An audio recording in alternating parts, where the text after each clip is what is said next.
All right, everybody, what's going on? Welcome to another edition of SWACtalk, show where we cover the SWAC inside and out. I'm your tour guide around the SWAC, C. Wells, coming at you on this Week 10 Sunday. Lots of action this week. Like I said, man, we're in Championship November, so the division races are really clearing up. The West is really starting to take shape. The East is pretty much wrapped up.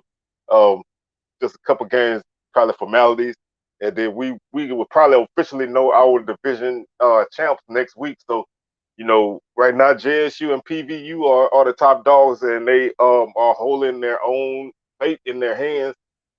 Prairie View has a big game against Alcorn next week that we'll talk about in an upcoming episode. But right now, Prairie View controls their fate. Jackson State pretty much has wrapped up the East, so we pretty much know where we stand. We're gonna have to figure out where the game will be played, but right now we pretty much know where we stand. And other than that, man, it's been an interesting Saturday to say the least. Um, Before we get started, as usual, you can check out the socials on the screen down below. Feel free to get those a like or a follow. Um, if you want to drop a little something in the donation plate as we pass it around on this Sunday, you can hit the Cash App $ Swag Talk. Much appreciated if you do. Um, Also, I would love to give a shout out to my boy Los J and the Body family, family of TSU quarterback Andrew Body, for sending me this fly shirt that I have on right now. As you can see, this is the front.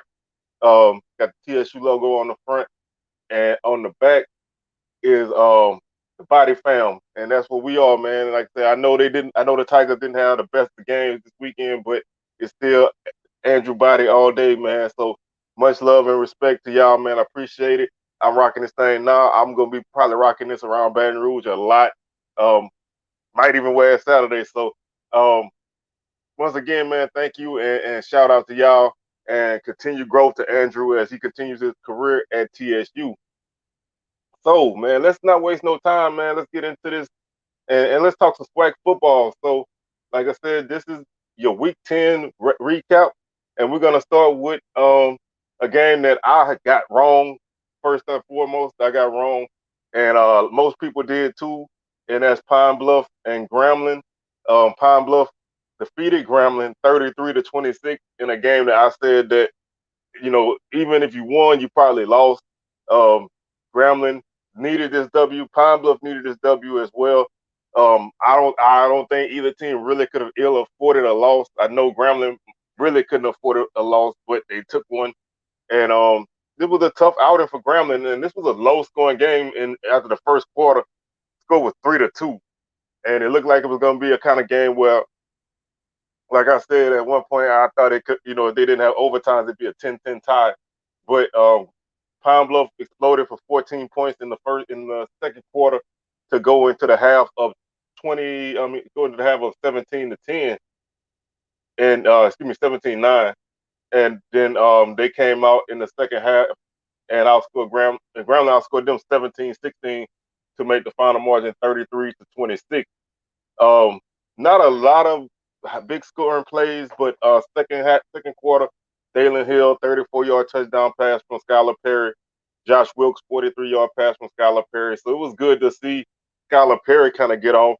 A 67-yard run from Perry in the third quarter for a touchdown, and he was able to account for four touchdowns on the night. Probably the best game that he's played in a while, maybe even all year. Grambling still not really getting it done. Pine Bluff had their best rushing game of the season, other than the Lane game. They ran for 224 on the night, 40 carries, 5.6 yards per carry, two touchdowns.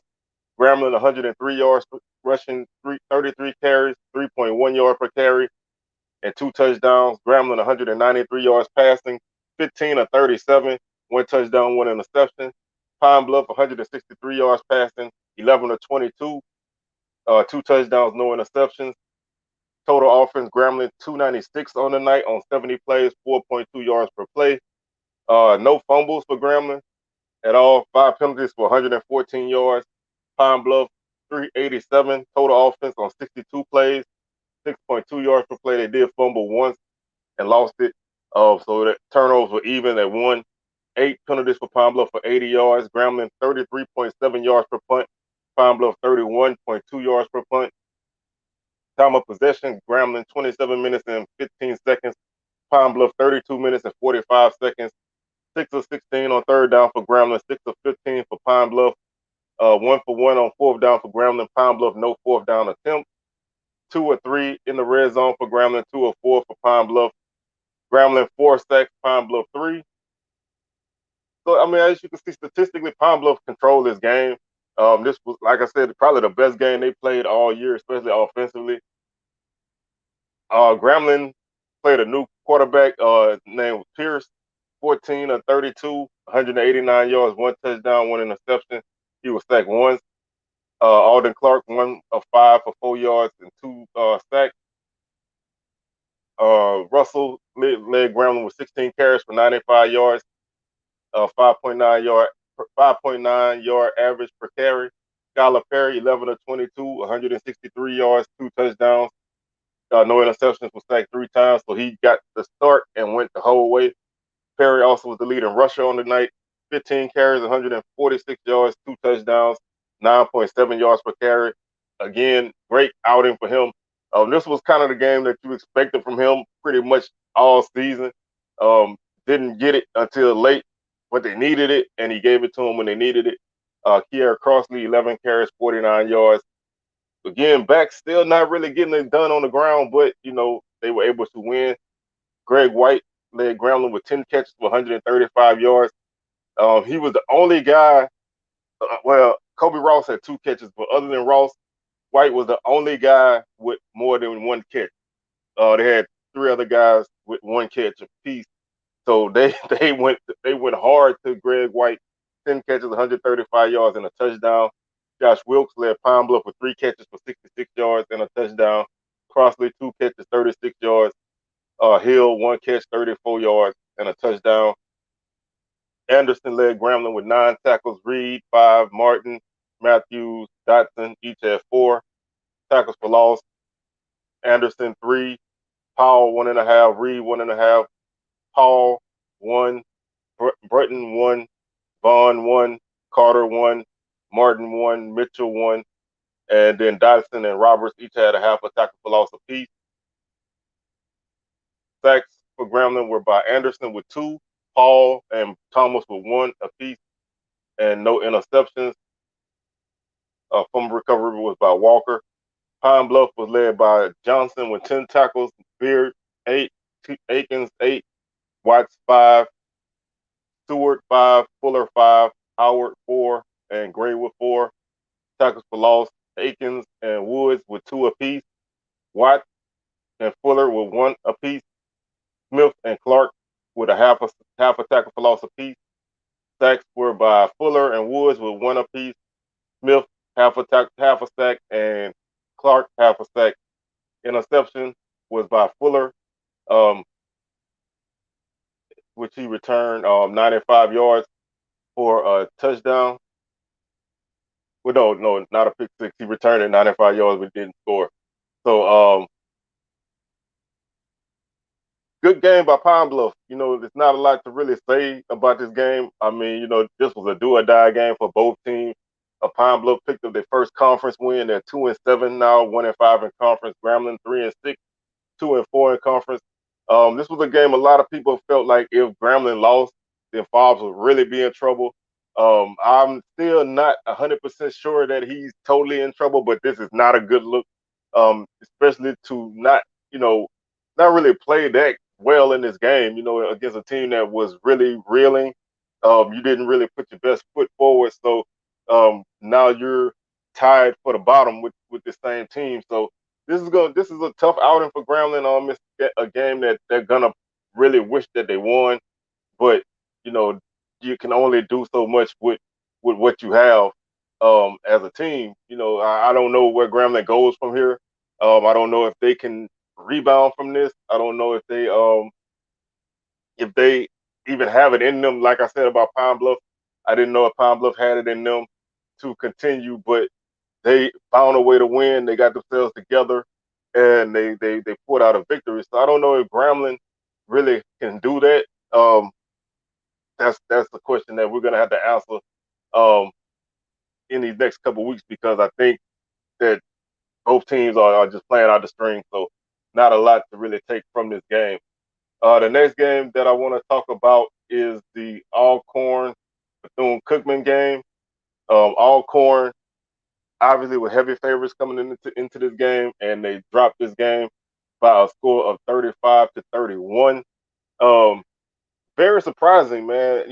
This was a game that you really had no reason to believe that Pine Bluff, excuse me, that Bethune Cookman could win this game. I mean, Alcorn obviously was still in the West Division race, and they had the opportunity to keep pace and set up a huge game next week against Prairie View, but they could not get it done. I guess you can say this was a trap game. I didn't really feel like it was a trap game because I feel like Pine Bluff. I keep saying Pine Bluff. I feel like, but Thune Cookman would have had Alcorn's full attention coming off of the Southern game last week that they dropped. That they probably felt that they should have won. So I don't think that you would necessarily overlook this team, but for whatever reason, this game just did not go the way that it should have. And I'm really surprised by the effort that Alcorn put out. Pine Bluff.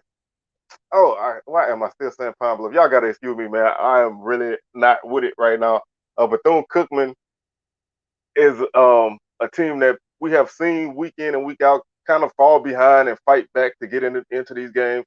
But they fought, they haven't really been blown out in games other than maybe the Jackson State game.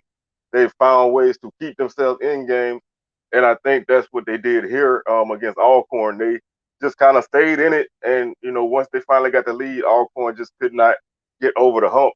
And now again, this is a corner turning game. Where does Alcorn go from here? They have a big game next week. They have to regroup and get back in it. Bethune Cookman was trailing 17-7 at the half. So again, like I said, they fall behind and they find a way to get back into it.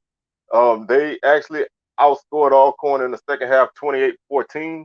And for a team that's winless to be able to do that, they really found something that worked. Um, they got an 81-yard pass from Shannon Patrick to Dalen Lee to to open the scoring in the third quarter from 81 yards out to make the score 17-14. Um, then Bird returned a kickoff return, 94 yards for a touchdown after Alcorn had retaken the lead. I mean, had extended their lead to 24-14. Bethune Cookman made it 24-21 with a kick return. Anderson got Alcorn a 19-yard touchdown run, made it score 31-21. Averett got his second touchdown of the night, of the afternoon, this time for 33 yards out. His first score was from 31 yards out.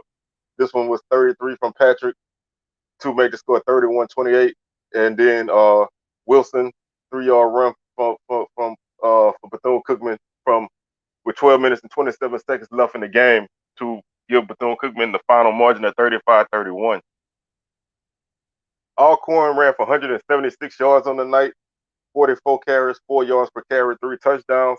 Solid effort on the ground for them. Bethune Cookman did not run the ball well at all, 85 yards on the night, 23 carries, 3.7 yards per carry, and a touchdown. Alcorn threw for 300, 24 33, 1 touchdown, 1 interception. Bethune Cookman, 250 passing, 19 of 32, 3 touchdowns, no interceptions.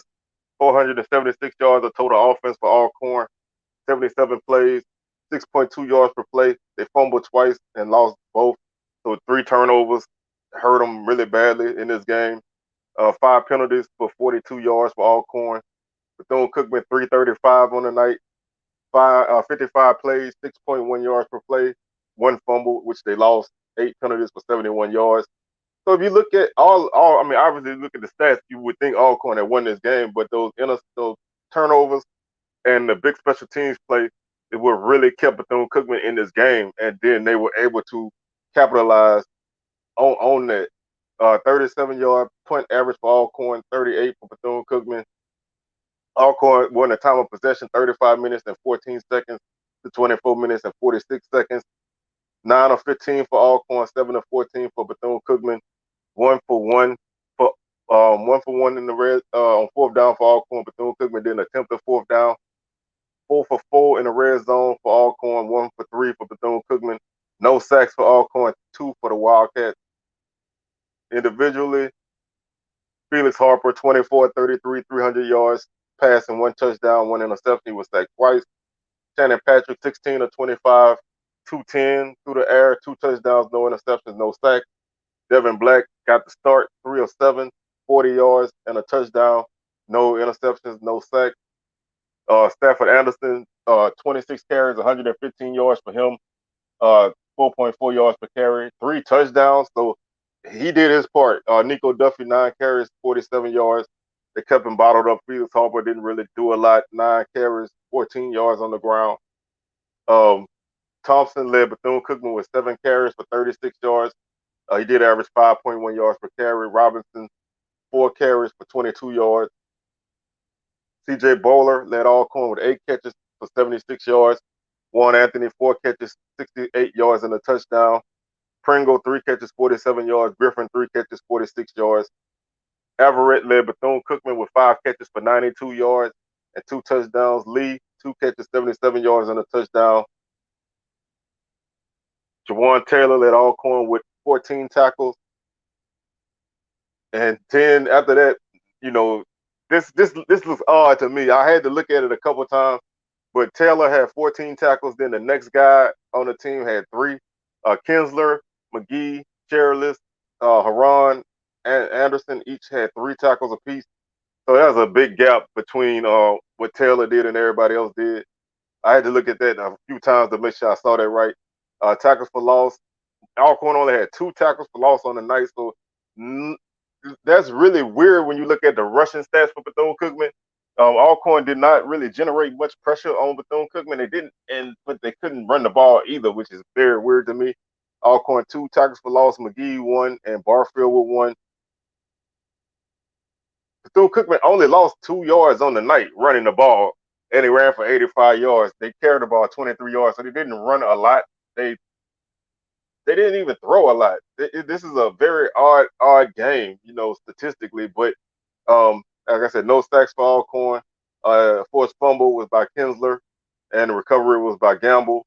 Bethune-Cookman was led by Johnson with 15 tackles, Thomas and Sutherland with 10, Miller 8, Jackson 7, Reeves and Pearson with 5, Franklin and McKenzie each had 4.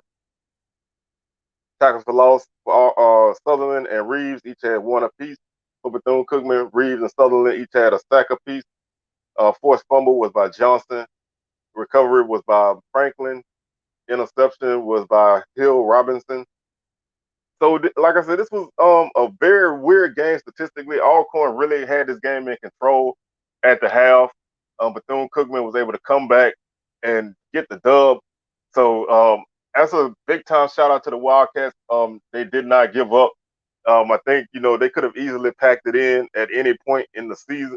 In the season, being 0-8 coming into this game, and at halftime, basically staring an 0-9 record directly in the face. Alcorn, this was a big loss. They blew this game. There's no other way to say it. When you have a game like this, you need to put it away. I mean, you got a big game coming up next week. You still were only a game back in the standings. This game next week, if you won it, you could have set up a tie for the division and ultimately win the division because of tiebreaker. But now you put yourself in a very tough spot, needing a team to lose a couple of times and beat them. So not a good effort from Alcorn to drop this game, but that's SWAC football, man. You just never know sometimes, and this is one of those you never know type of games. So that's gonna bring us to our next game, which is a game that I mean, it's not a lot to really be proud of, but I was very close to predicting this go accurately. Texas Southern lost to Jackson State 41-21 in my preview episode. I said Jackson State would win 41-17. So I just want to pat myself on the back for being close to being right. That works for me.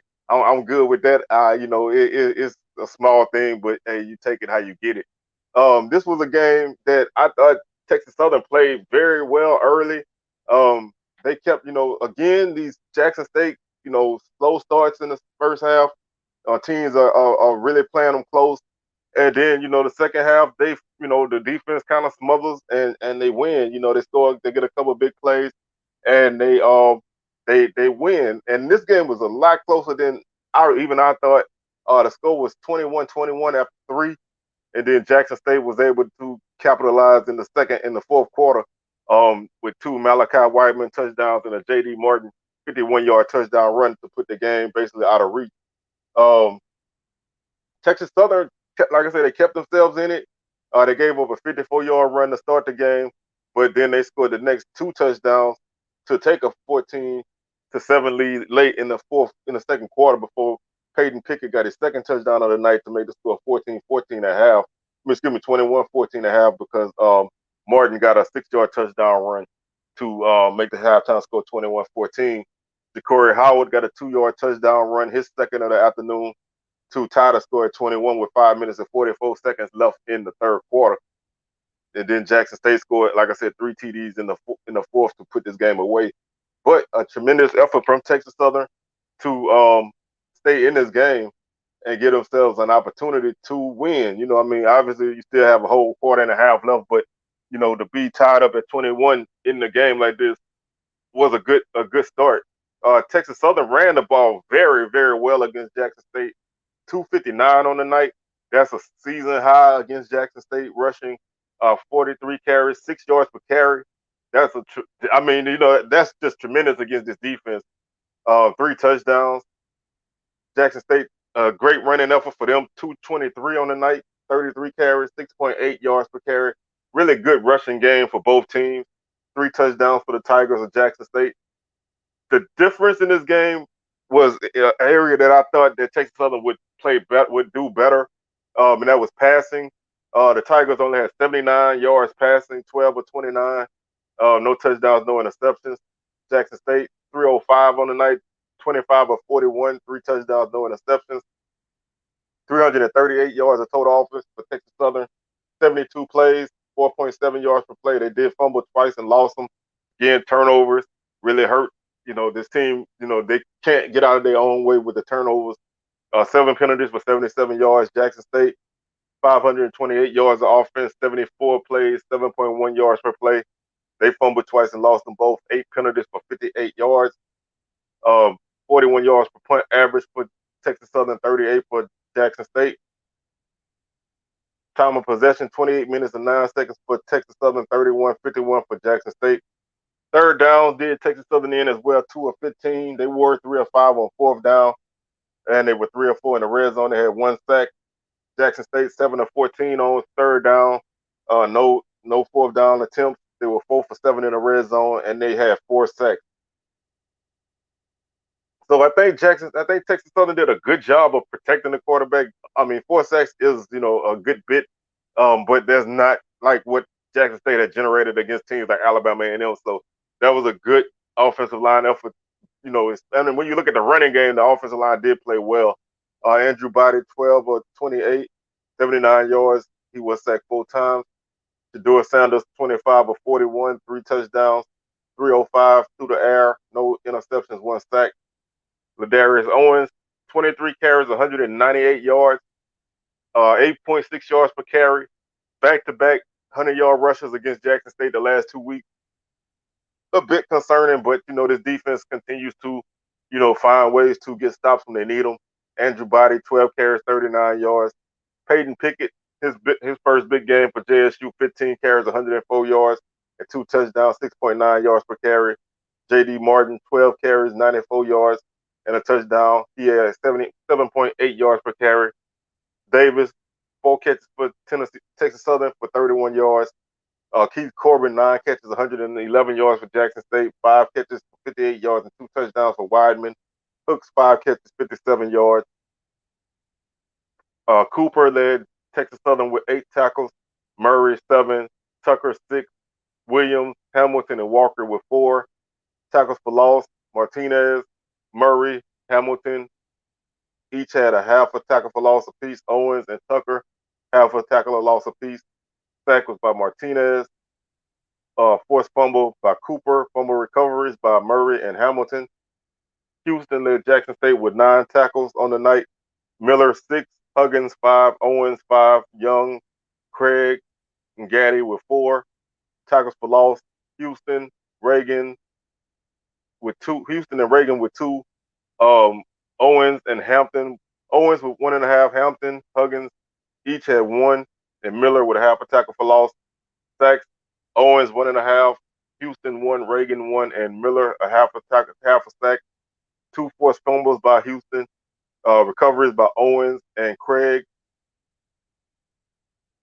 So, like I said, I thought Texas Southern, I thought they handled themselves well in this game, especially to be tied late into the third when your passing game isn't working. I think that's a good outing for your team to run the ball for over 200 yards against this defense. So, obviously when you keep yourself in a game like that and you're close to getting the dub, you really want to get it.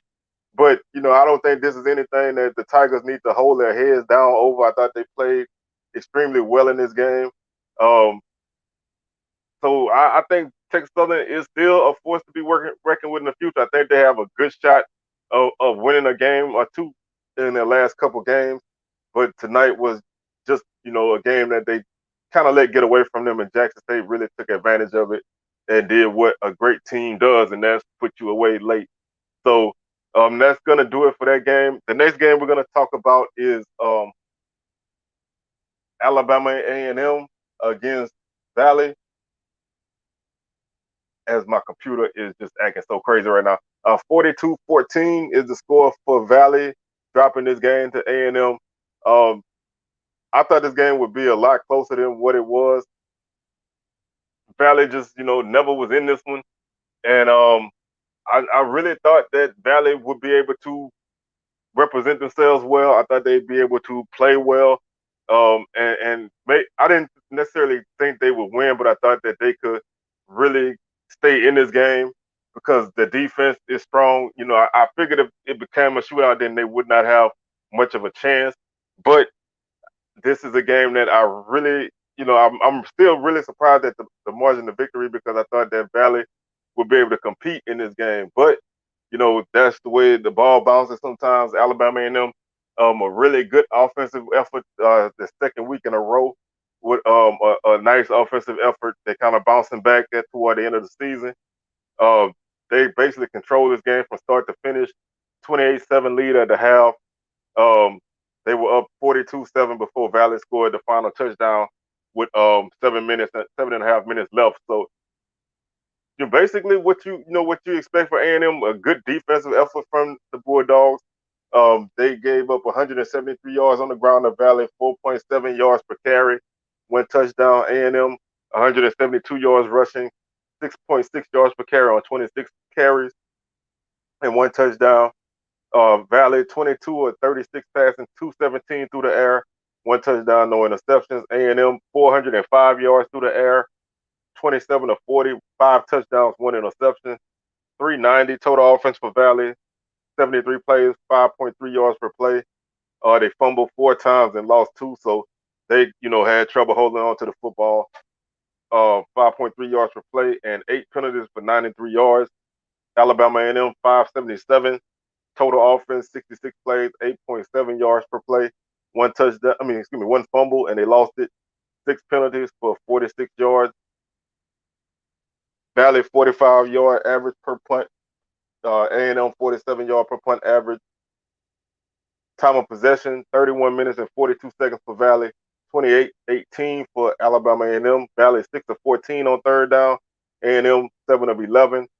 3 of 3 on fourth down for Valley, 1 for 1 for A&M. Valley 2 of 4 in the red zone, 5 of 6 for the Bulldogs. No sacks for Valley, 2 for A&M. Individually, Connor Reagan was 10 of 17 for Valley, 111 yards and a touchdown. He was sacked once. That's his first action since basically the beginning of the season. Jelani Easton, 12 of 19 for 106 yards. He was sacked once, no touchdowns, no interceptions. Akil Glass, 25 of 35, 332 on the night, 4 touchdowns, no interceptions, no sacks. Odu Hilaire, 1 for 1, for 48 yards and a touchdown. Quincy Casey got his first real action, 1 of 3, 25 yards and an interception. Caleb Johnson, 20 carries for 84 yards. Jelani Easton, 7 carries, 36 yards and a touchdown. Jacoby Thomas, 6 carries, 36 yards. Harold Jemison, 5 carries, 76 yards for the Bulldogs. 15.2 yards per carry average. Garrett Quarles, 14 carries for 56 yards and a touchdown. Ja'Cory Rankin led Valley with 8 catches for 82 yards and a touchdown. Donald Johnson, 3 catches, 47 yards. Zabrian Moore came on big in this game, 3 catches, 133 yards. D. Anderson, 7 catches, 122 yards and 3 touchdowns. Ibrahim, 7 catches for 78 yards. Valley was led by Keontae Daniels with 7 tackles. Gladney, 5. Brunson, 5. McGee, 5. Reed, 5. William Morgan, 4. Fournier, 4. And Howard with 4 tackles for loss. Gladney, Howard, Alexander, and Williams each had 1 tackle for loss apiece. Forced fumble was by Daniels. Fumble recovery by Morgan. Morgan also had an interception. A&M was led by Amari Holloway with 10 tackles. Struggs, 8 tackles. McGee, 6. Amani Holloway, 5 tackles. Hopkins, 4 tackles. And Carter, 4 tackles. Tackle for loss, Carter, Russell, and McGee each had 1 tackle for loss apiece. Carter with the sack. Forced fumbles, Carter, McGee, and Savage. Fumble recovery by McGee.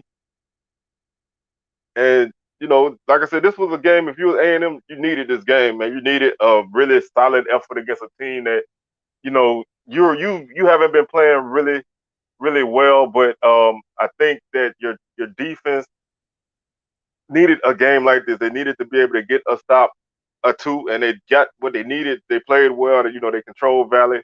Then they basically shut them down. And the offense did what the offense does, which is basically score points and put yourself in position to win. So a nice blowout by A&M to, kind of send themselves into the stretch run of the season. The next game we want to talk about is Prairie View defeating Alabama State by a score of 24-20. Alabama State really was in this game, man. They were very, very game in this game, so to speak. They actually led 20-10 at one point before Prairie View kind of woke up and was able to seal a deal at the end. But I was really impressed with the effort that Alabama State put on in this game. Like I said, coming into this game, I didn't really know what to expect from Alabama State. Losing, having their coach be fired the week of this game. But I thought, going on the road, playing at Prairie View for their homecoming, they were able to come out and really take it to Prairie View early, and go up by a score of 20-10 at half. Prairie View was able to shut them down in the second half and get them 2 touchdowns in the fourth quarter to win this game. Not a lot of really explosive plays as far as touchdowns go. Terrence Ellis did catch a 50-yard pass from Ryan Nettles. That was the longest touchdown of the night. Prairie View's longest touchdown was a 14-yard run by Brooks. So as far as explosive touchdowns go, there weren't many.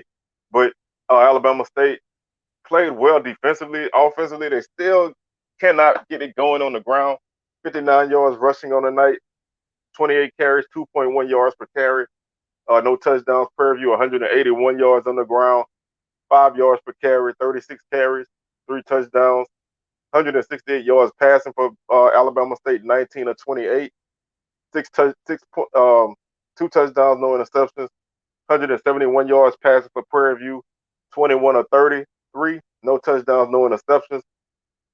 Total offense, 227 for the Hornets, 456 plays, 4.1 yards per play. They fumbled 3 times and lost 1. 6 penalties for 39 yards. Prairie View 352 on the night, 69 plays, 5.1 yard per play, 3 fumbles. They lost 1, 5 penalties, 45 yards. Alabama State punted for an average of 19.5 yards, not good. That hurts you a lot. 4 punts for Prairie View for a 13-yard average. Time of possession, 30 minutes and 30 seconds for Alabama State. Prairie View, 28 minutes and 35 seconds. 3 of 13 on third down for Alabama State. 5 of 13 for Prairie View. Neither team converted a fourth down. 0 for 1 for the Hornets. 0 for 2 for the Panthers. 2 sacks for Alabama State. 3 for Prairie View. 2 of 3 in the red zone for the Hornets. 4 for 4 for the Panthers. Individually, Ryan Nettles, 15 of 24, 139 yards, 2 touchdowns. He was sacked twice, no interceptions. Miles Crawley, 4 for 4, 29 yards, no touchdowns, no interceptions. He was sacked once. Juwan Pass, 21 of 33, 171 yards. He was sacked twice, no touchdowns, no interceptions. Ja'Cory Merritt, 8 carries, 29 yards for the Hornets. Ezra Gray, 11 carries for 16 yards. Brooks led Prairie View with 13 carries for 72 yards and a touchdown. He had a 5.5 yard average per carry.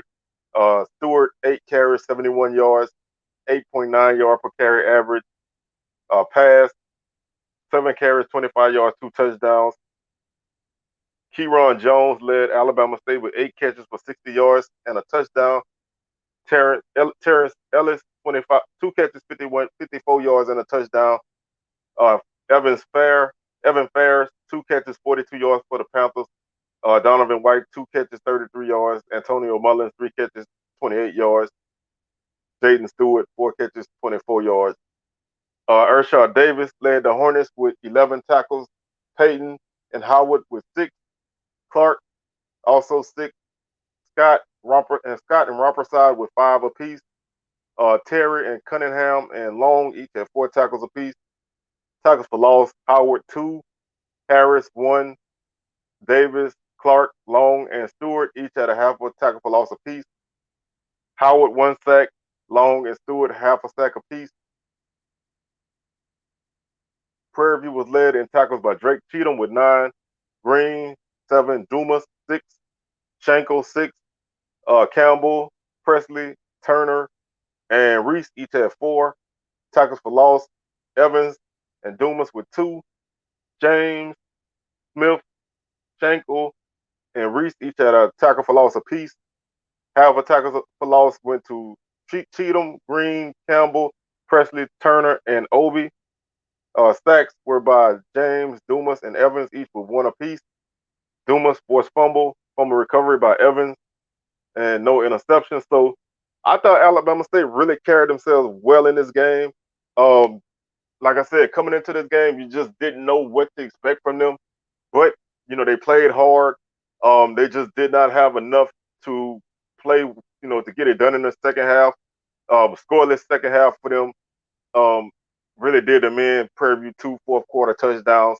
Ultimately won them the game. So a really good effort by Alabama State in a tough environment on homecoming, on the road, coming off of your coach getting fired.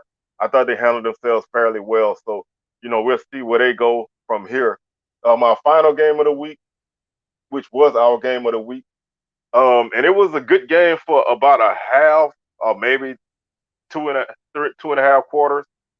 Prairie Southern dropped a 29-17 game to FAMU in a game that Southern controlled the first half, really. I thought Southern played a really good first half of football. They were, the offense was playing well. Defense was getting stopped. They held the Rattlers to a couple field goals in the second quarter. They really played well, kept them kind of shut down. They did give up a big busted coverage touchdown in the first quarter to put them down 7-0, 48-yard pass from McKay to Sherrod, wide open. She scored. Southern marched down immediately and scored. Where they did get a break. FAMU punt touched FAMU's man. Southern got it and finished the drive and scored. Southern got the ball back, scored again, went up 14-7. Then FAMU kicked the field goal. Southern kicked their field goal they own. FAMU kicked another field goal, and then Southern gave up a 13-yard pass before the half to make the score 20-17. FAMU kicked another field goal with about 4.5 minutes to go in the third quarter to make the score 23-17. Fourth quarter was, I think this was the drive that broke Southern Broke them as a whole offensively. They weren't really doing anything in the third quarter, but the defense was still playing fairly well.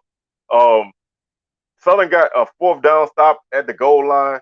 I couldn't see from my vantage point, but um, the referee said Southern was offsides, so they marched them a half a yard closer. FAMU got stopped again. Southern was called for offsides again. There was a fumble earlier on that goal-to-go possession that Southern had recovered, but they said they were down by contact. Um, then finally, McLeod got a 1 yard touchdown run to make the final margin 29-17. And from then on, Southern just could not, they really could not get anything going in the second half. I thought they just came out of the half and just were unable to do anything. There's a couple things I do want to say about this game, and mainly Southern in general. I'm gonna say them really quickly after this. FAMU played the defense played well. They held Southern to 90 yards rushing. That's probably the lowest they've had all year, maybe other than the Troy game. 36 carries, 2.5 yards per carry, one touchdown. Defense did their job. 150 yards rushing for FAMU, 4.2 yards per carry, 36 carries, one touchdown. Passing 231 for FAMU, 15 of 26, two touchdowns, no interceptions, 183 yards for Southern, 20 of 39, one touchdown, no interceptions. 381 total offense for FAMU, 62 plays, 6.1 yards per play. They fumbled 3 times and lost one.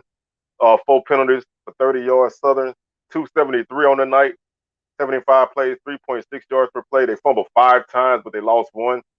6 penalties for 37 yards.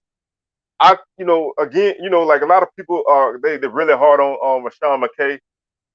He's not a flashy quarterback, but he doesn't really hurt you. I know a lot of people don't like what he does, but he doesn't really hurt them. He had a couple, bad throws. He had a fumble, but they recovered it. But with the defense that they have, of course you would love to see that offense score more points. But he's just a legit game manager, and that may not be what a lot of people like. I'm not really a huge fan of his, but I didn't think he did anything to hurt them. I thought Southern did play a fairly good defensive game, but I don't think McKay is that bad. He's not great, but I don't think he's that bad. Um, 40-yard average punting for FAMU, 36.8 for Southern.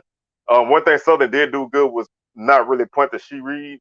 I thought they did a decent job of punting away from him because I know that he could have broke a couple if he got his hands on them. Time of possession, 32 minutes and 2 seconds for FAMU, 27 minutes and 57 seconds for Southern. 3 of 12 for FAMU on third down. So that was a good third down defensive effort for Southern. Southern 8 of 17 on third down. Even though they didn't get a lot of yardage, they did convert some good third downs. 1 or 2 on fourth down for FAMU. Southern 0 for 2. 5 or 2, 5 or 6 in the red zone for the Rattlers. 3 for 3 for Southern. FAMU 2 sacks, Southern 1. So the offensive line did a decent job of protecting the quarterbacks for Southern. McKay 15 of 26, 231, 2 touchdowns, no interceptions. He was sacked once. McDaniel 20 of 39, 183 yards, 1 touchdown, no interceptions. He was sacked twice. Bishop Bonnet 16 carries, 106 yards. McLeod 11 carries, 33 yards, and a touchdown. Ben led Southern with 17 carries for 66 yards. Nelson 5 carries, 26 yards. Sherrod 5 catches, 86 yards, and a touchdown. Smith 4 catches, 77 yards.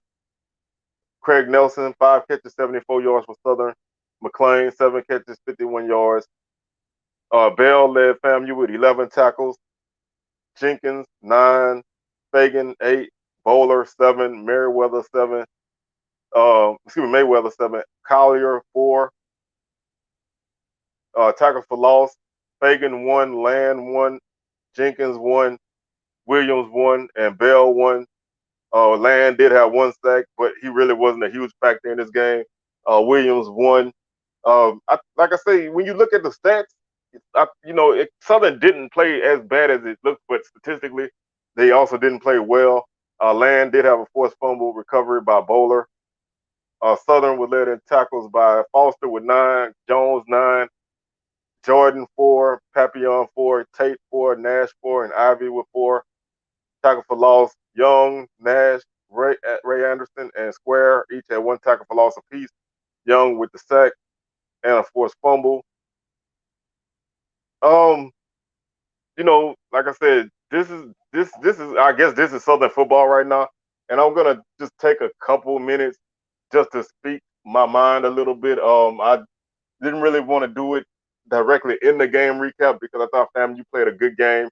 Their defense, is what they are as advertised. The offense is what it is. They do have 2 good backs and they can hurt you. They have a bevy of receivers. Quarterback is not great, but they win. And the defense, they play a style that's predicated by their defense. So they were able to get the stops that they needed in the second half and keep Southern under control and off the scoreboard in the second half. But as far as Southern, I obviously went a loss would not upset me if they had played a really solid game. And I thought they had the makings of a solid game, but they can't get out of their own way. And for whatever reason, Southern has been really bad in the second half this year. This was their 3rd game that they lost, that they just played a horrendous second half. No points at all in this half. No real drives in the second half. Um, the defense played well, but they wore down. The time management before halftime was horrendous. Southern had 3 timeouts, and they like a minute or so before the half. And if you're not gonna try to score, then you should just go ahead and run the ball and go to the half. Um, they were like unsure if they wanted to try to score, and then once they finally got moving, they wasted a lot of time, and then they got an untimed down because FAMU was offside before half, and you don't even throw to the end zone or at least throw deep down the field to try to score. So it was 20-17 at that point. You were losing, but you were in the game. If you can get a field goal and go into the half 20-20, you're good. You come out, get the ball. Hell, even if you didn't score and you go into the half at 20-17, you get the ball coming out in the second half. You still have an opportunity to take momentum of the game because FAMU didn't really steal momentum from Southern. They had a nice touchdown before the half, but it wasn't a back-breaking touchdown. This team continues to not. I don't know. They just don't look. I mean, I really thought a lot about what I wanted to say, and I don't even really know what to say. I know a lot of it is on the sidelines. I thought the offensive play calling in the second half was not good. A lot of that goes to FAMU's defense. They wouldn't. Southern couldn't execute because their defense was getting a lot of stops. But um, answers are not where they need to be with Southern right now. I will say this game made me do something that I've never done before in my life, and that was I left a game that was a 2-score game because margin of victory was only 12 points. I left this game with 10 minutes to go in the fourth quarter. I would never. I stayed through the whole Prairie View homecoming beatdown. I've sat through a lot of bad losses. Um, I've never. That's only the second home game I ever left early in my life. I'm 45 years old, and that's only the second game I ever left at halftime. I mean, I ever left early at home in my life, and it was only a 12-point game. But I can feel that they had no chance of winning this game. They just did not play with any sense of urgency. I don't understand what they're doing with Skelton. They did not play him at all on offense in this game. If they did, he did not touch the ball. Um, you've turned a guy who is an explosive runner and a threat at quarterback. He may not be the best passer, but he's still a guy that can at least keep defenses honest. You turn him into a kick returner and nothing else. You're not throwing him the ball. You're not letting him run the ball. And when you go in press conferences and media appearances and interviews and you say you have 2 quarterbacks and you're going to play them both, um, I think a change of pace was needed. I mean, Bubba didn't play a bad game. He was off on some throws. He missed a couple really, really wide open touchdowns. He missed on some bad throws, but he didn't play that bad. He wasn't under a lot of pressure. I think he felt like he was under more pressure than he was. I think this was a game that you needed to at least put Skelton out there and let him get some touches. And if FAMU shut it down, they just shut it down. You have to try, man. You cannot let your weapons stand on the sideline and then when the guys are not engaged, you want to get mad. You're not keeping anybody engaged. You're not giving anybody a reason to feel like they want to play because they feel like they're not going to play.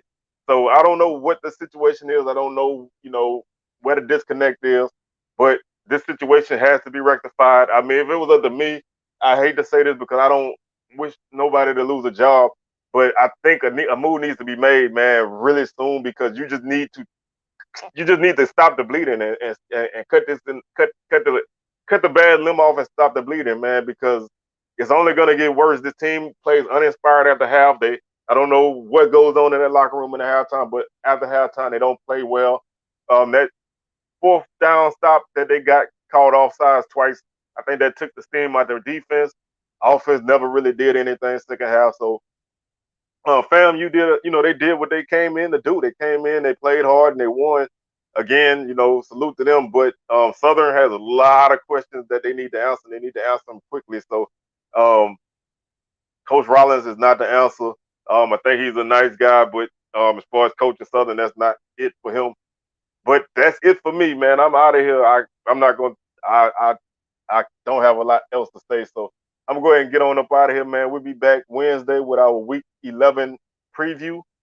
Thursday live edition of Wax Smoke as usual, and then Sunday Week 11 recap. So we'll see you guys on Wednesday. We're out.